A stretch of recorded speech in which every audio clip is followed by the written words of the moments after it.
Olá, meus irmãos, a graça e a paz em Cristo. Que bom estar com vocês nesse encontro. Eu quero conversar com vocês hoje sobre o livro do profeta Ezequiel. Estamos aqui estudando, os profetas maiores. E nesse encontro eu quero falar sobre esse profeta, importante também em Israel.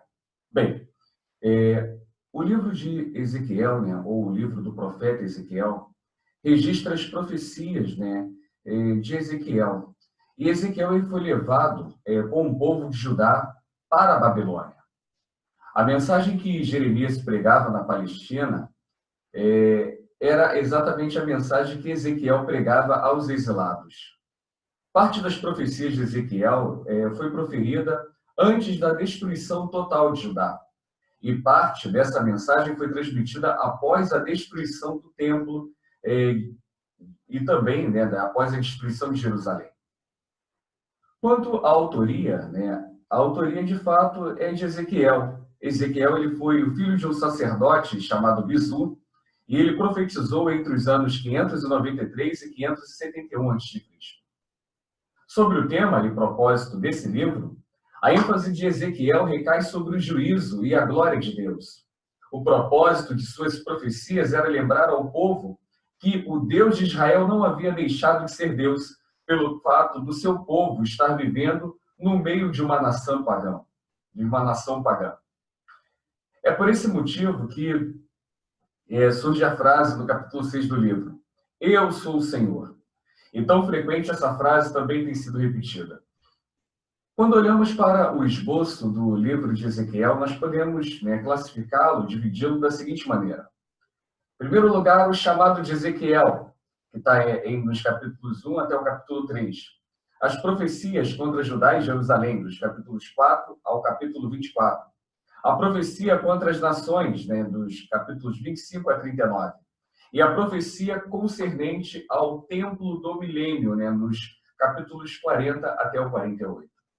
Alguns fatos importantes relatados neste livro.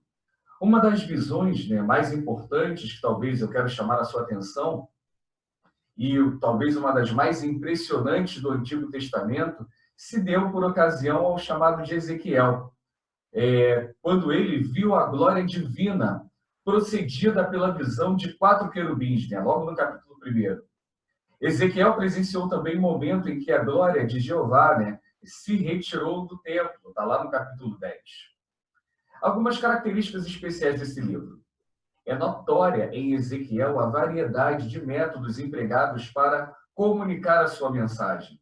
Dramatização, principalmente no capítulo 4, algumas parábolas que vão aparecer no capítulo 8, poemas no capítulo 19, inclusive uma lamentação e outras características de gênero literário. E um detalhe curioso é que, embora Ezequiel profetizasse a Judá, o povo judeu, em seu livro, é chamado Israel.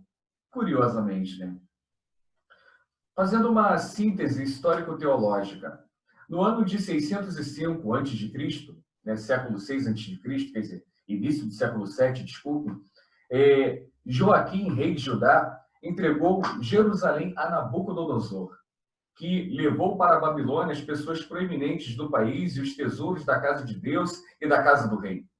Entre os cativos se achavam a família do rei e os príncipes, os valentes, os poderosos, os artífices, os construtores e também Ezequiel, filho de Buzi, o sacerdote. Está descrito isso lá em 2 Reis, capítulo 24, também no livro de Ezequiel, no capítulo 1. Pesarosos, estes israelitas exilados haviam completado a sua cansativa jornada de uma terra de colinas, pontes, vales, para uma de vastas planícies. Moravam, então, junto ao rio Quebar, no meio de um poderoso império, cercados de um povo de costumes estranhos e de adoração pagã. Nabucodonosor havia permitido que os israelitas tivessem suas próprias casas, que eles tivessem servos, mas eles poderiam praticar o comércio. No entanto, se fossem diligentes, até poderiam prosperar. Mas será que eles caíram nos laços da religião e do materialismo babilônico? Será que eles continuariam rebeldes contra Deus? Será que eles aceitariam o seu exílio como uma disciplina procedente também do próprio Senhor? Haviam de enfrentar novas provações na terra do seu exílio. E durante esses anos críticos que culminariam na destruição de Jerusalém, Deus não privou a si nem aos israelitas dos serviços de um profeta. Jeremias estava atuando na própria Jerusalém. Daniel estava atuando na corte da Babilônia. E Ezequiel era o profeta para os exilados judeus em Babilônia. Ezequiel ele atuou tanto como uma espécie de sacerdote como profeta. Distinção que gozava também Jeremias e mais tarde Zacarias também vai ter esse privilégio. Do começo ao fim do seu livro, ele dirige-se mais de 90 vezes a ele como filho do homem. E um ponto importante quando se estuda a sua profecia, porque nas escrituras gregas, né, Jesus também é chamado filho do homem, a gente vai ver isso nos evangelhos. Inclusive, Ezequiel vai trazer essa referência, né? Cerca de 80 vezes, né? Aparece ali Ezequiel e também no Evangelho de Mateus.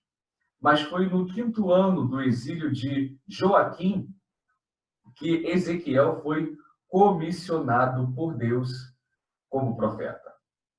Lemos que ainda estava ativo no seu trabalho no 27º ano do exílio, né? 22 anos mais tarde.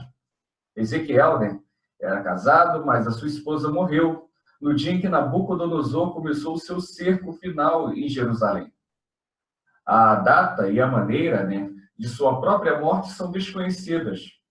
Ezequiel proclamou nos primeiros anos da sua carreira profética os julgamentos certos de Deus contra Jerusalém infiel e advertiu os exilados, né, contra a idolatria. Os judeus cativos não mostravam-se genuínos sinais de arrependimento. Os homens responsáveis, né, entre eles, costumavam, inclusive, consultar Ezequiel, mas não davam atenção às mensagens que Deus havia transmitido por intermédio dele. Esses homens prosseguiam a sua idolatria e suas práticas materialistas. A perda de seu templo, de sua cidade santa, de sua dinastia, né, de reis, foi um terrível choque. Mas isto só despertou uns poucos a se humilhar e se arrepender diante do Senhor, conforme vai aparecer lá na descrição do Salmo 137. As profecias de Ezequiel, nos anos posteriores, frisaram esperança de restauração. Censuraram as nações vizinhas de Judá por terem exilado com a sua queda. A própria humilhação delas, né, juntamente com a restauração de Israel, santificaria a Deus perante os seus olhos. Em suma, o propósito do cativeiro e da restauração era: tanto os judeus como pessoa das nações terão de saber que eu sou o Senhor. Está lá em Ezequiel, capítulo 39.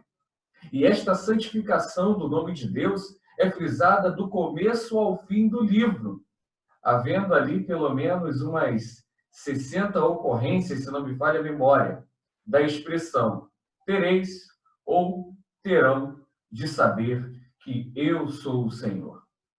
Então, o livro de Ezequiel é um livro extraordinário, que demonstra a relação de um homem que conhecia o caráter do Deus a qual ele servia.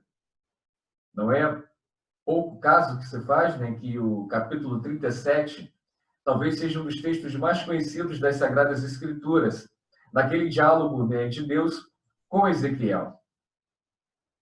Quando Ezequiel é consultado ou perguntado, né, pelo Senhor: poderão acaso esses ossos, né, reviverem, voltar à vida?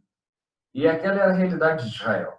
Ossos sequíssimos, podridão, seca, morte, desolação, desesperança. Ezequiel não duvidou do seu Deus. Ezequiel não questionou se Deus poderia ou não fazê-lo. Mas Ezequiel, com base na sua confiança nesse Deus, declarou: Senhor, tu o sabes. Talvez é uma declaração que nós precisamos fazer hoje, né? Porque tem muito crente, né, desconfiando daquilo que Deus pode fazer. Ezequiel não agiu dessa maneira. Então, é um livro muito bom, né, para nós lermos, estudarmos e entendermos essa relação que Deus tinha com o seu povo. E mesmo estando eles no exílio, não significa que eles estavam abandonados pelo Senhor. Que Deus assim nos abençoe nesse encontro, que Deus nos abençoe nessa aula. E no nosso próximo encontro nós vamos falar da profecia de Daniel, o livro de Daniel. Então, que Deus abençoe a sua vida e que o Senhor abençoe a sua semana.